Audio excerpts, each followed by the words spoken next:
Part 3. The journey was quite uneventful. The Blue Pacific rocket was 2.5 minutes The Blue Pacific rocket was 2.5 minutes early at New Orleans, lost 4 minutes in a tornado over Texas, but flew into favorable air at longitude 95 west and was able to land at Santa Fe less than 40 seconds behind schedule. 40 seconds on a 6.5-hour flight. Not so bad, Lenina concluded. They slept that night at Santa Fe. The hotel was excellent. Incomparably better, for example, than that horrible Aurora Bora Palace in which Lenina had suffered so much the previous summer. Liquid air, television, vibro vacuum massage, radio, boiling caffeine solution, hot contraceptives, and 8 different kinds of scent were laid in every bedroom. The synthetic music plant was working as they entered the hall, and left nothing to be desired. A notice in the lift announced that they were 60... The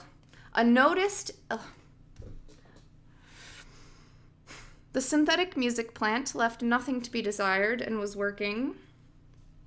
A notice in the lift announced that there were 60 escalator squash racket courts in the hotel, and that obstacle and electromagnetic golf could both be played in the park.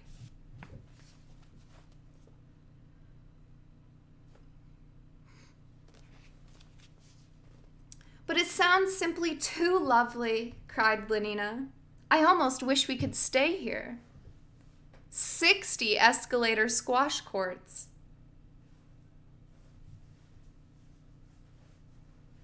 There won't be any in the reservation, Bernard warned her. And no scent and no television. No hot water, even. If you feel you can't stand it, stay here until I come back. Lenina was quite offended. Of course I can stand it. I only said it was lovely here because progress is lovely, isn't it? 500 repetitions once a week from 13 to 17, said Bernard wearily, as though to himself. What did you say? I said that progress is lovely. That's why you mustn't come to the reservation, unless you really want to. But I do want to. Very well, then, said Bernard, and it was almost a threat. Their permit required the signature of the warden of the reservation, at whose office next morning they duly presented themselves. An Epsilon Plus Negro porter took in Bernard's card, and they were admitted almost immediately. The warden was a blonde and brachycephalic Alpha Minus, short, red, moon-faced, and broad-shouldered, with a loud, booming voice, very well adapted to the utterance of hypnopedic wisdom. Hypnopedia refers to the, I said they whisper in their ears at night. They play repeated recordings through speakers in their pillows at night to really drive home all of the principles of this society.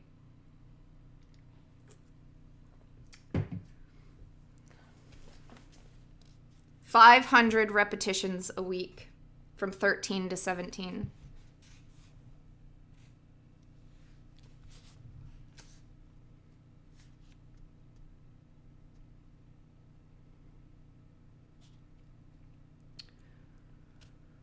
He was a mine of irrelevant information and unasked for good advice. Once started, he went on, boomingly. 560,000 square kilometers, divided into 4 distinct sub-reservations, each surrounded by a high-tension wire fence. At this moment, for no apparent reason, Bernard suddenly remembered that he had left the Eau de Cologne tap in his bathroom wide open and running. Supplied with current from the Grand Canyon hydroelectric station. Cost me a fortune by the time I get back. With his mind's eye, Bernard saw the needle on the cent meter creeping round and round, ant-like, infatigable. If I could just get a quick telephone to Helmholtz Watson. Upwards of 5,000 kilometers of fencing at 60,000 volts. You don't say so, said Lenina politely, not knowing in the least what the warden had said, but taking her cue from his dramatic pause. When the warden started booming, she had inconspicuously swallowed 1/2 gram of soma, with the result that she could now sit serenely, not listening, thinking of nothing at all, but with her large blue eyes fixed on the warden's face in an expression of rapt attention.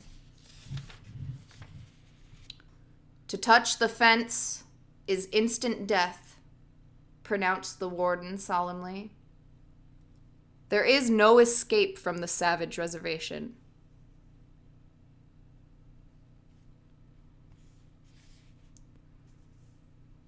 The word escape was suggestive.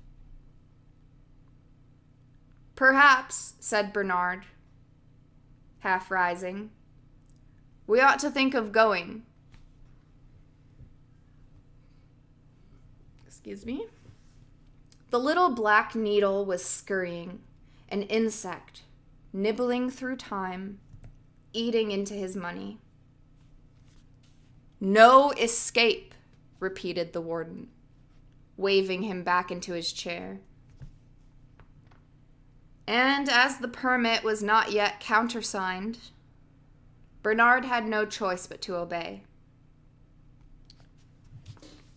Those who are born in the reservation, and remember, my dear young lady, he added, leering obscenely at Lenina and speaking in an improper whisper, remember that in the reservation, children are still born. Yes, actually born. Revolting as that may seem. He hoped that this reference to a shameful subject would make Lenina blush, but she only smiled with simulated intelligence and said, You don't say so. Disappointed, the warden began again. Those, I repeat, who are born in the reservation are destined to die there. Destined to die. A deciliter of eau de Cologne every minute. 6 liters an hour. Perhaps, Bernard tried again, we ought... Leaning forward, the warden tapped the table with his forefinger. You asked me how many people live in the reservation. And I reply, triumphantly, I reply that we do not know. We can only guess. You don't say so. My dear young lady, I do say so. 6 times 24. No, it'd be nearer 6 times 36. Bernard was pale and trembling with impatience. But inexorably the booming continued. About 60,000 Indians and half-breeds. Absolute savages. Our inspectors occasionally visit. I feel like, okay, there's a lot of ... dots, so I feel like it's kind of like the, like, womp, womp, womp. Our inspectors occasionally visit, womp, womp, womp, womp. Otherwise, no communication whatsoever with the civilized world. Womp, womp, womp. Still preserve their repulsive habits and customs. Womp, womp. Marriage, if you know what that is, my dear young lady. Families. Womp, womp, womp, womp. No conditioning. Womp, womp, womp, womp. Monstrous superstitions. Womp, womp, womp, womp, womp, womp. Christianity and totemism and ancestor worship. Womp, womp, womp, womp, womp. Extinct languages such as Zulu and Spanish and Athapascan. Womp, womp, womp, womp. Pumas, porcupines, and other ferocious animals. Womp, womp. Infectious diseases. Priests. Venomous lizards. You don't say so. They got away at last. Bernard dashed to the telephone. Quick, quick. But it took him nearly 3 minutes to get to Helmholtz, Watson. We might be among the savages already, he complained. Damned incompetence. Have a gram, suggested Lenina. He refused, preferring his anger. And at last, thank Ford, he was through. And yes, it was Helmholtz. Helmholtz, to whom he explained what had happened, and who promised to go round at once and turn off the tap. Yes, at once. But took this opportunity to tell him what the DHC had said in public yesterday evening. What? He's looking for someone to take my place? Bernard's voice was agonized. So it's actually decided? Did he mention Iceland? You say he did? Ford, Iceland. He hung up the receiver and turned back to Lenina. His face was pale, his expression utterly dejected. Oh my God, chat, you're so fucking stupid sometimes. Shut up. Shh, shh. Quiet, children. You're wrong about everything. Psh. Okay. Anyways, what's the matter? She asked. The matter?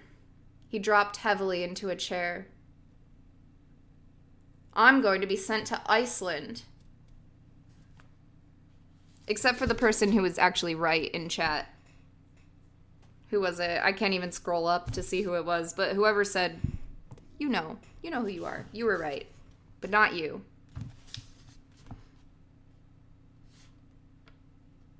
Don't quit your day job. Don't quit your day job to write a book, okay?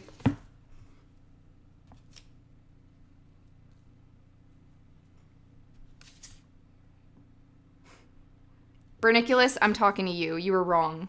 You fool. Shut up.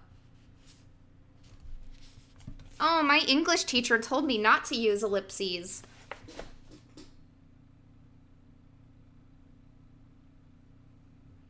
Did your English teacher write a book? Did your English teacher write one of the greatest novels of the 19th century? I don't think so.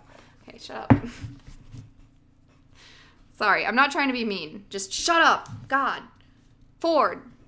For Ford's sake, shut your mouth.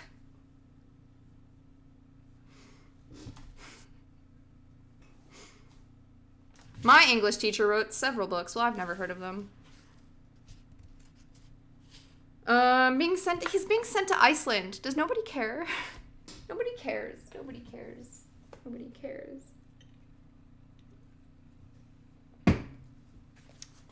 Actually, I'm deducting a point because he used ellipses. And my English teacher said that you shouldn't use ellipses because that just makes confusing writing. Shh, shh, shh. Appreciate this. I even did the womp womp womps. You say he did? Okay, wait. What's the matter? I'm going to be sent to Iceland. Often in the past, he had wondered what it would be like to be subjected. Somaless, and with nothing but his own inward resources to rely on. To some great trial. Some pain.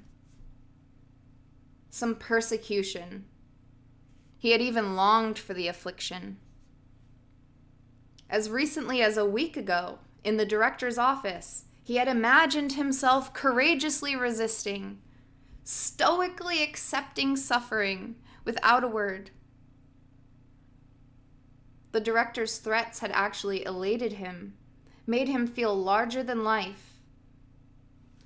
I'm serious. I put ... in my writing and my editor told me to stop. Okay, my first response to that is you probably used it poorly. And number 2, grow a spine.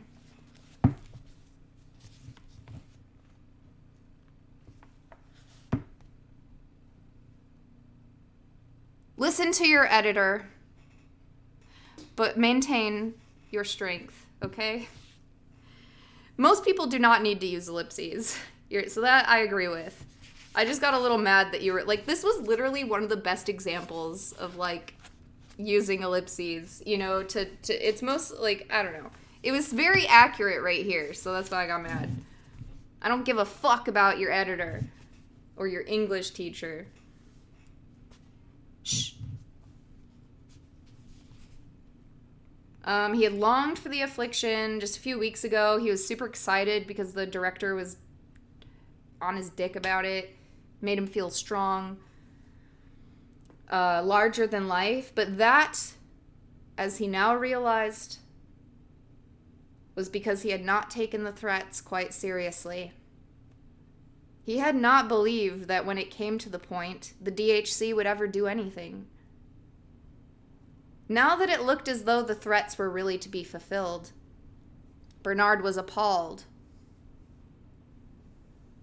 Of that imagined stoicism, that theoretical courage, not a trace was left.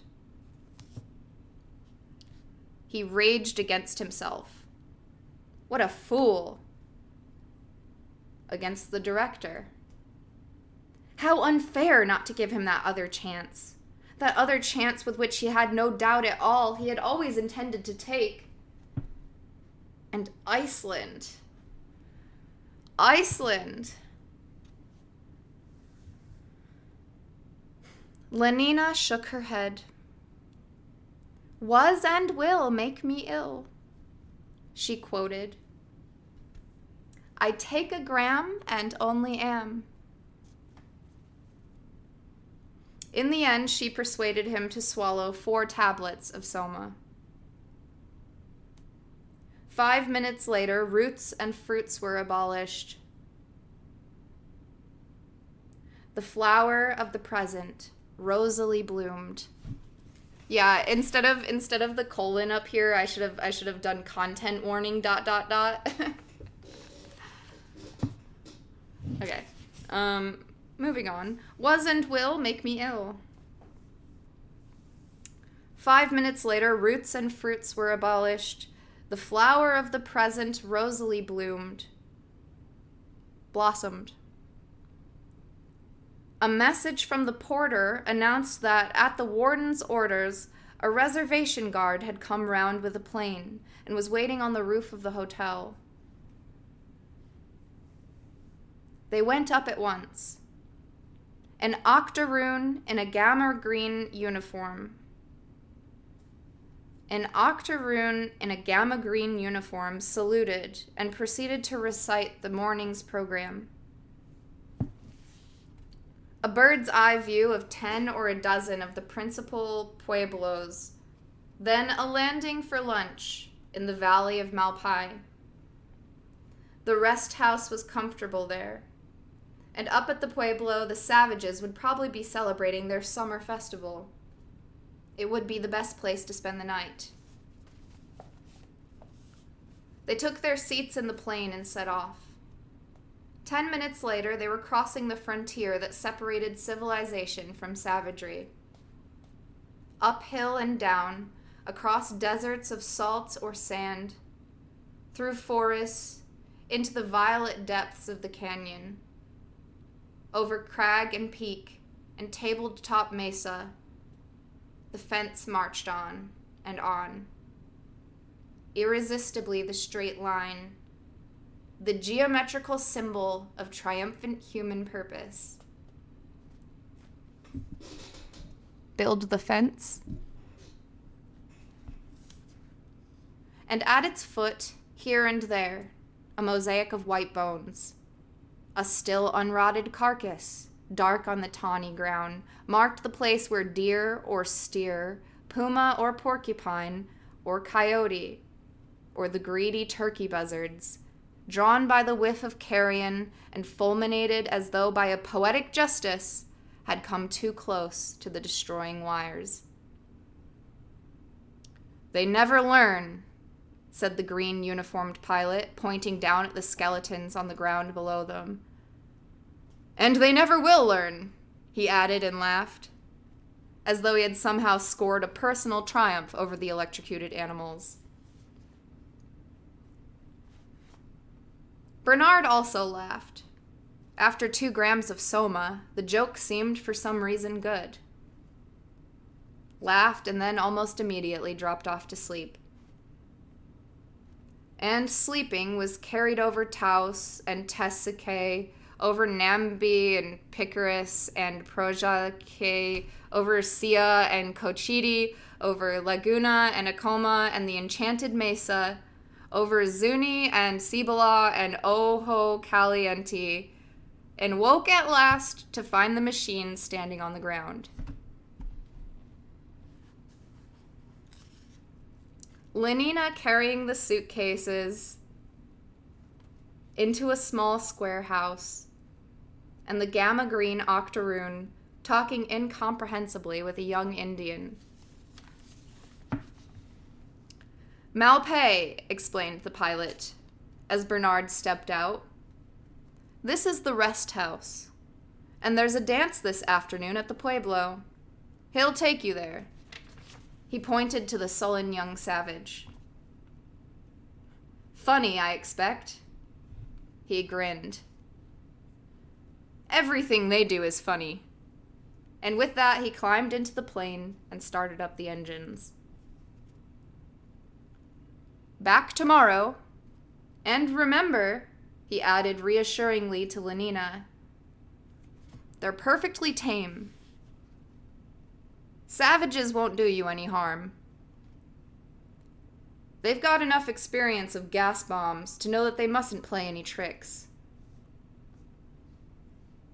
Still laughing, he threw the helicopter screws into gear, accelerated, and was gone.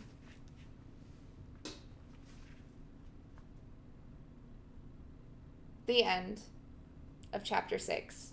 Fucking finally. Everything that shine ain't always gonna be gold. Thank you. Hello, Sheesh93, by the way. Mo Van Housen, Chicken Keeper, everybody. Anybody I haven't said hi to. Sneak peek at the next chapter. Queer. Very queer. I don't like it. Okay. I really love Aldous Huxley. Sorry. Not sorry. Next Monday, we will do chapter 7.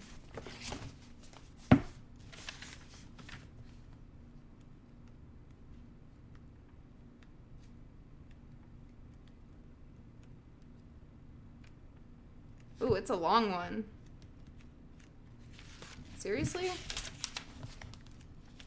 No, okay, that's 2 chapters. Where's 8?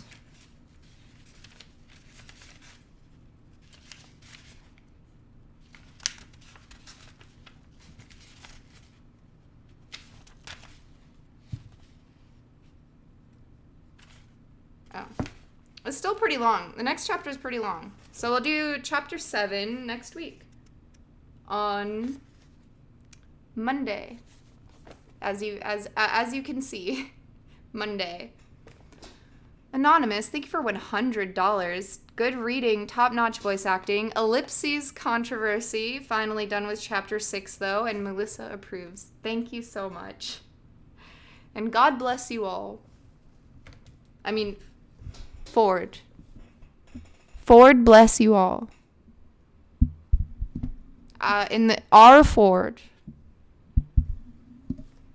You guys got that? Do you need to write it down? Chapter 7. ... Monday.